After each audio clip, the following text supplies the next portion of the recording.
all this stuff about apologizing to corporations that don't do things that are in the best interest of the American people is kind of a trend with my friends on the other side of the aisle.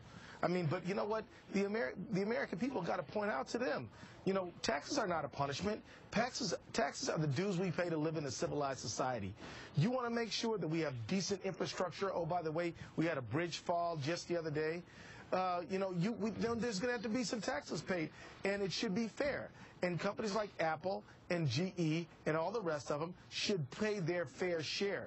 You know, a lot of these folks, it seems to me only fair that Apple would step up and help fund the country that has made it possible for them to be successful in the first place.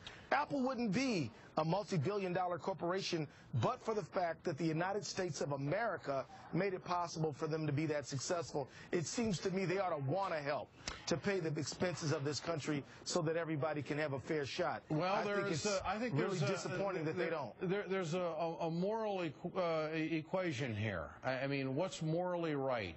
To massage the tax code through supporting politicians who are going to have your back, or to do your fair share on the country that has given you the opportunity to be so successful. I don't think they've got warm blood. I really don't.